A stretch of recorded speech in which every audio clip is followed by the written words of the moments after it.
Friends, ಅಂಬ್ಲಿ ಮಾಡುವ ವಿಧಾನ. ಒಂದು ಬಟ್ಲು ಅಳತೆ ತಗೊಂಡು ನಾನು 1.5 ಬಟ್ಲಿನಷ್ಟು ನೀರು ಹಾಕ್ಕೊತೀನಿ.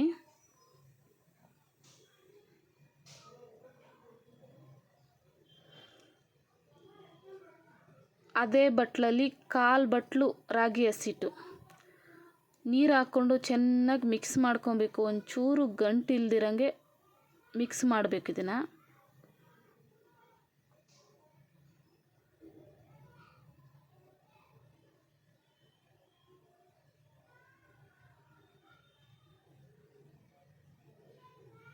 ಈ ಥರ ಮಿಕ್ಸ್ ಮಾಡಿ ಕಲಿಸ್ಕೊಬೇಕು. ಇದಕ್ಕೆ ರುಚಿಗೆ ತಕ್ಕಷ್ಟು ಉಪ್ಪು ಹಾಕ್ಕೊಳ್ಳೋಣ. ಒಂಚೂರು ಗ್ಯಾಪ್ ಹಿಡ್ದಿರ ಮಿಕ್ಸ್ ಮಾಡ್ತಾನೇ ಇರಬೇಕು, ಕಲಿಸ್ತಾನೇ ಇರಬೇಕು. ಕಲರ್ ಚೇಂಜ್ ಬರುತ್ತೆ.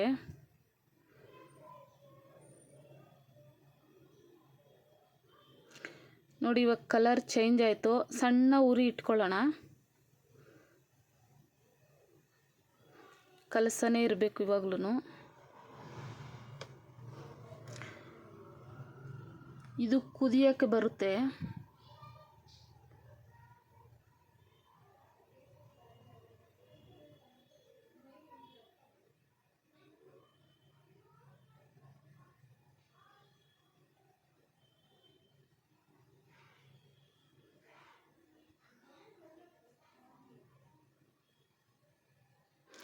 ನೋಡಿ, ಈ ಥರ ಕುದಿಬೇಕು.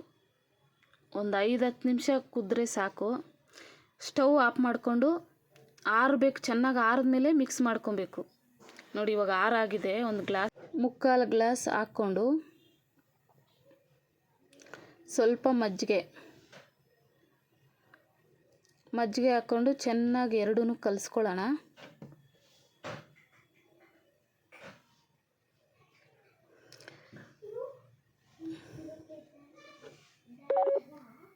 ಇವಾಗ ಬಿಸಿಲುಗಾಲ, ಇದು ಕುಡಿಯೋದ್ರಿಂದ ತುಂಬಾ ತಂಪು, ಆರೋಗ್ಯಕ್ಕೆ ಒಳ್ಳೆಯದು.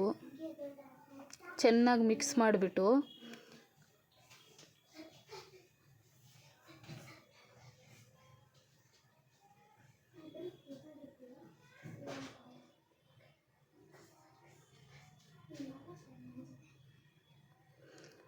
ಮಿಕ್ಸ್ ಆಗಿದೆ. ಒಂದು ಸ್ವಲ್ಪ ಕೊತ್ತಂಬರಿ ಸೊಪ್ಪು, ಒಂದು ಸ್ವಲ್ಪ ಈರುಳ್ಳಿ. ಕುಡಿಬೇಕಾದ್ರೆ ಮಧ್ಯೆ ಮಧ್ಯೆ ಈರುಳ್ಳಿ ಕೊತ್ತಂಬರಿ ಸೊಪ್ಪು ಸಿಗುತ್ತೆ. ತುಂಬಾ ಚೆನ್ನಾಗಿರುತ್ತೆ. ನೀವು ಒಮ್ಮೆ ಮನೆಯಲ್ಲಿ ಟ್ರೈ ಮಾಡಿ. ಸಬ್ಸ್ಕ್ರೈಬ್ ಮಾಡಿ, ಶೇರ್ ಮಾಡಿ, ಲೈಕ್ ಮಾಡಿ. Thank you for watching.